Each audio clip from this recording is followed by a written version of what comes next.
ሰላም እንዴናችሁ ውድ ቻናሌ ቤተሰቦች ለዛሬ ያስኩላችሁ ቪዲዮ ሳምሰንግ A50 እንግዲህ ከዚህ በፊት እንዴት አድርገን ስክሪን መቀየር እንደምንችል አሳይቻችሁ ነበር። በዛሬው ቪዲዮ ደግሞ እንግዲህ እንዴት አድርገን ፓተርኑን ፎርማት ማድረግ እንደምንችልና ጉግል አካውንቱን እንዴት ባይፓስ ማድረግ እንደምንችል እንመለከታለን። እስከ ቪዲዮ ፍጻሜ ድረስ አብራችሁ ሁኑ። ለቻናላችሁ ቻናሉን ሰብስክራይብ በማድረግ ቤተሰብ መሆን ትችላላችሁ። ሀሳብ አስተያየት ካላችሁ ኮሜንት ላይ አስቀምጡልኝ። በቀጥታ ወደ ቪዲዮ ልግባ። እዚህ ጋር መጀመሪያ ቮሊዩም ማይነስ እና ፓወር በተን እንይዛለን። ልክ ስልኩ ሲዘጋላችሁ ቮሊዩም ፕላስ እና ፓወር በተን በመያዝ ስልኩን በቀጥታ ወደ ሪከቨሪ ሞድ ወይ ደግሞ ወደ ፎርማት ሞድ ውስጥ ማስገባት የሚጠበቅባችሁ በጣም ቀላል ነው። ምንም የሚከብድ አይደለም።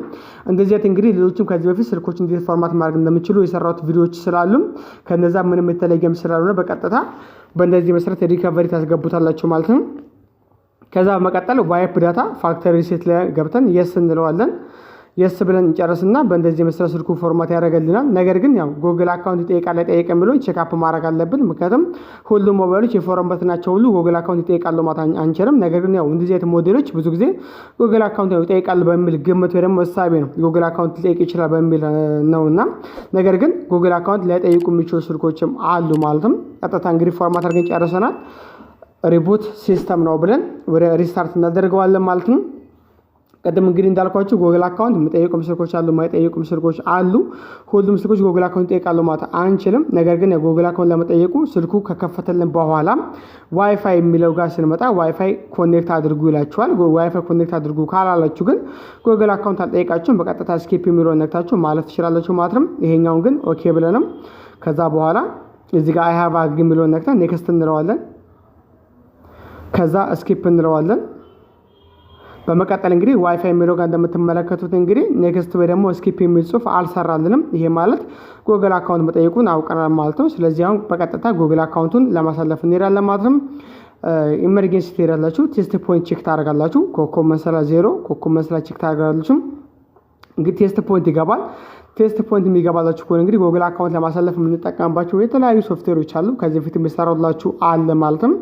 እንግዲህ ጉግል አካውንታችሁን ለማሳለፍ በነገራችን ላይ በተለያየ መንገድ ነው የምንሰራው። ቴስት ፖይንት በማስገባት ወይ ደግሞ ዳውንሎድ ሞድ በማስገባት ወይ ደግሞ ኤዲኤል ሞድ በማስገባትም ልንሰራ እንችላለን። ይሄኛው ግን ቴስት ፖይንት ስለሚገባ በቀጥታ ዋይፋይ ኮኔክት እናደርግልታለን ስልኩን። ዋይፋይ ኮኔክት አድርጋችሁ ከጨረሳችሁ በኋላ ወደ ኋላ ትመለሳላችሁ ድጋሚ። ከዛ ኢመርጀንሲ ላይ ሄዳችሁ የቀደሙን ያው ቴስት ፖይንት ስለሚገባ ማለት ነው ኮከብ መስላ 0 ኮከብ መስላ ታደርጉና የምንጠቀምበት ሶፍትዌር አለ። እሱም ጂኤስኤም ፕራይም ሶፍትዌር እንጠቀማለን። ስለዚህ ጂኤስኤም ፕራይም በመጠቀም ባይፓስ ማድረግ ትችላላችሁ ማለት ነው። መጀመሪያ ግን አንቲቫይረስ ዲሴብል ማድረግ ይጠበቅብናል። የኮምፒውተራችንን አንቲቫይረስ ወርታች ወረድ እንልና ማኔጅ ሴቲንግ ላይ ትገባላችሁ። ቫይረስ ኢን ቲዘር የምትለው ላይ ከዛ ሪል ታይም ፕሮቴክሽን አንድ ጊዜ ኦፍ ታደርጋላችሁ። ምክንያቱም የምትጠቀሙ ሶፍትዌር ምናልባትም አንቲቫይረሱ ለጠፋባችሁ ስለሚችል አንቲቫይረሳችሁን ኦፍ ማድረጋችሁ እንዳትረሱ። ከዛ መቀጠል ኮምፒውተራችሁንም በዋይፋይ ኮኔክት ማድረግ አለባችሁ። ምክንያቱም አብላጫው ሶፍትዌሮቻችን በዋይፋይ የሚሰሩ ስለሆኑ፣ ነገር ግን ያለ ዋይፋይ የሚሰሩ ሶፍትዌሮችም አሉ። ስለዚህ በዋይፋይ ኮኔክት እናደርግና ሳም ኤፍ ደብሊው የሚሰራላችሁ ከሆነ ሳም ኤፍ ደብሊው መጠቀም ትችላላችሁ። እኔ ግን ሳም ኤፍ ደብሊው ሞክርም አልከፍት እያለኝ ነበርና ለዛ ነው በጂኤስኤም ፕራይም ቱል ባይፓስ እያደረኩ የነበርኩት። ልክ እንደምትመለከቱት ሳም ኤፍ ደብሊው ካንት ኮኔክት ወይ ደግሞ አፕሬት ሰርቨር እያለኝ ነው። ነገር ግን አፕሬት የተደረገ ነበረ። አፕሬት ካላደረጋችሁ በናችን ላይ አይከፍትላችሁም። ሳም ኤፍ ደብሊው አዲሱ ቨርዥን አፕሬት አድርጋችሁ ካላወረዳችሁት በስተቀር አይከፍትም። ይሄንንም ማወቅ አለባችሁ። ስለዚህ አፕሬቱን የመጨረሻውን ቨርዥን ማወረድ አለባችሁ ማለትም። ነገር ግን እኔ አልከፍትም ስላለኝ አጋጣሚ ሌላ አማራጭ ሶፍትዌር ስለነበረኝ አማራጭ ሶፍትዌር መጠቀም እችላለሁ። እሱም ጂኤስኤም ፕራይም ቱል መጠቀም እችላለሁ። በቀጥታ ጂኤስኤም ፕራይም ቱልን እንከፍታለን ማለት ነው። ስለዚህ በጂኤስኤም ፕራይም ቱል እንዴት አድርገን ማሳለፍ እንደምንችል ከዚህ በፊት የሰራሁት ቪዲዮም አለ። ያንን መጠቀም ትችላላችሁ። ጂኤስኤም ፕራይም ቱል ላይ በሁለት መንገድ መስራት ይችላል። ሶስተኛ መንገድ መስራት ይችላል። በነገራችን ላይ ቴስት ፖይንት ይሰራላችኋል። ይሄው ኢዲኤል ይሰራቸው ከታች እንደምታዩት ሶስተኛው ኢዲኤል ኤፍአርፒ ይሰራል። ኤምቢቲኬ ኤምቢቲፒ ይሰራል።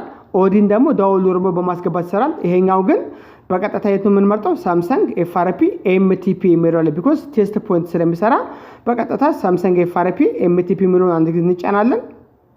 ከዛ በኋላ ስልኩ ላይ ዩኤስቢ ዲቦጊንግ አብራ የሚል ያመጣላችኋል። ስልኩ ላይ ማለት ነው ዩኤስቢ ዲቦጊንግ ኦን አድርግ የሚል ሲያመጣላችሁ አንድ ጊዜ ኦኬ እናደርገዋለን። እስካሁን አላመጣም፣ እንጠብቃለን። ልክ እዚህ ጋር መጀመሪያ ኮከብ መስራት 0 ኮከብ መስራት አበርታችኋል ሲላችሁ ኦኬ ተላላችሁ። እዚህ ጋር ያው ቴስት ፖይንት ማብራታችሁ ለመጠየቅ ያክል ነው። ኦኬ ካላችሁ በኋላ ስልኩ ላይ አሁን እንግዲህ ዩኤስቢ ዲቦጊንግ ኢኔብል የሚል ወይ ደግሞ ኦኬ አድርግ የሚል ያመጣላችኋል። ከዚህ ጋር እንደምታዩት ልክ ሲያመጣም ራይት ተነኩና ከዛ ኦኬ ትላላችሁ ደግሞ አሎ ትላላችሁ።